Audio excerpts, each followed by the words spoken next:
And I've been in the legislature. I know what it's like when people come to Cheyenne and say, I've got this great project, it's going to save the state of Wyoming, and politicians have a hard time saying no. And I'm not being critical. I was guilty of that too, I'm ashamed to say. The only time they can say no is they say, it's a great idea, but we just don't have any money. And that's the position we're in right now. Now, the governor has cut 10% across the board. I would suggest to you that that is the most inefficient, the worst kind of cuts that you can make. It's the easiest, because you just cut everybody the same. But you're treating every program the same. They're really good programs and they're really bad programs. The really difficult thing to do is to go through and prioritize every program, zero-based budgeting, and to go through every program line by line and let them justify their existence. Now, you'd think that governments or that agencies would be fearful of that sort of thing. If you have a good program, if you can justify it to the American people, you'll survive. Nobody's going to close down the state hospital. But it's a healthy thing to go through a reprioritization of state government. My priority is local governments, cities, towns, and counties. That's where the rubber hits the roads. That's where we need to have our emphasis. So, you know, that's healthy, and we need that, and we're going to do that. We're going to do it one way or the other. And I think the choice is if we're just going to do across-the-board cuts, or if we're going to go program by program. And, you know, I know Jim Geringer wasn't maybe the most popular governor in the world, but I really appreciated the man because he knew budgets, and he really understood the whole state government infrastructure and his priority. You can argue with me if you'd like about that, but Dean. I just wanted to note something that you said. The governor made a 10% across the board for state agencies. He cut 66% out of state or the local governments. So, you know, that $450 million that was coming in prior to the proposal is now around $150 million. And so to say he cut 10% across, and that's the efforts. He's trying to balance the budget on the backs of the cities and towns. That's right. I also understand there were some who received raises in the state government. Is that not right? Actually, in his budget, there's 44 new positions approved in state government. Then last while we're cutting. So yeah, but, you know, is he gonna run? I mean, gosh, it's such a crapshoot. I don't know. And I will tell you the answer, my stock answer when everybody asks that. That was a decision for Governor Friedenthal and his family. We have no impact on that. And so our decision is we're going to give it our best shot. If he runs, we'll run against him.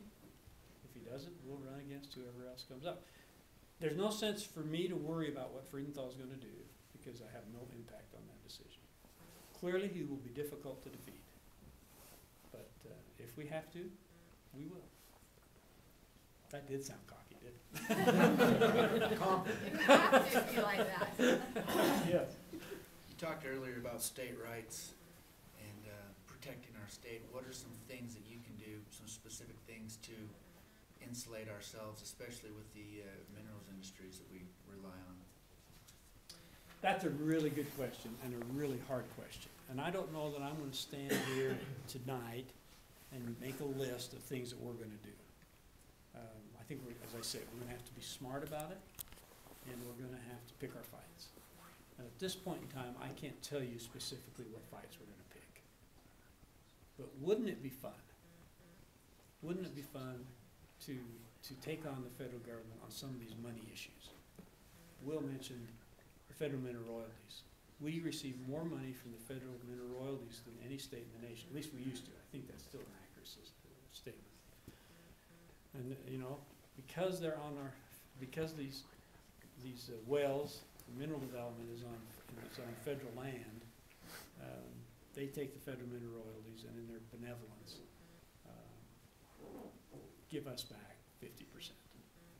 It's a lot of money. It's funding our cities, towns, and counties. You saw that.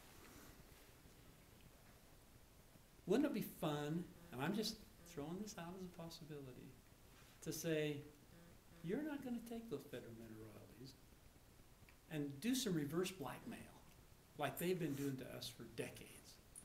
And I don't even know if that's a good example, because it automatically goes to the federal government.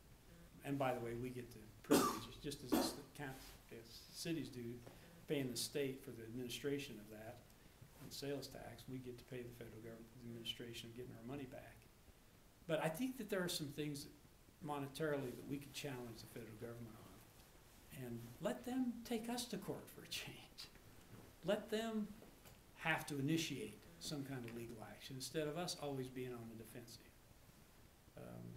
I'm not sure even if that's a good example, but those are the kind of things I would hope, if I'm fortunate to be elected governor, to appoint a real activist attorney general, and someone who would be willing to make those calls and give me advice in terms of what's winnable and what maybe we ought to wait for another day. It's not going to be easy. You should know that. Somebody already mentioned this, but I can tell you what's going to happen if we decide not to accept Obamacare, for example. The feds are going to say, fine, don't accept it. But you're going to lose all your Medicare and your Medicaid. And then it's gut check time. How serious are we about this states' rights stuff? And that's what makes it tough. That's why I'm not willing to say right tonight where we're going to go. But I do think there are opportunities out there, especially with other states, to make a stand. And, you know, it's just going to take a lot of work. But it's going to take some leadership and some commitment to do it. You know, we didn't get to the position that we're in last year. We've been suffering through this for a lot of years. I was in the legislature when the Fed said, you're going to raise your drinking age to 21. And, you know, I don't know how you feel about raising the drinking age to 21. I didn't have strong feelings against it, but I'd like it to be our idea. That's a states' rights issue. And we said, no, we're not going to do it. Just what Will said about the 55-mile-an-hour speed limit. And we were the last state in the nation to raise our 21 age, our drinking age to 21. Special session, actually. Got called in August during the middle of haying. And you know what? We raised our drinking age because they said if you didn't, we were going to withhold highway costs. It's a blackmail deal. It really is. So I didn't answer your question. I don't know. Sean, on some of the things that we have the perfect world when we get into the governor's office. Some of the things I would encourage you to take on the federal government is Endangered Species Act reform, this Clean Water Restoration Act, the mismanagement of our forests and the beetle kill we have now, out of all the jobs we've lost, the exports. Wyoming's an export. We export our agriculture, we export our energies, we export electricity. I mean, the federal government's got such a death grip on us that it's becoming more and more difficult through those acts that it's going to be almost impossible to export those things. Couldn't agree more. You know, we made it a priority in the Garrett administration to try to reform the Endangered Species Act because it was eating our lunch, literally and figuratively. And we thought we had it. We really thought that we had some changes that would be really good, and we just couldn't get through Congress. So, I don't mean to be pessimistic. You're right. You really identify some really key points and some areas that we really need to work on.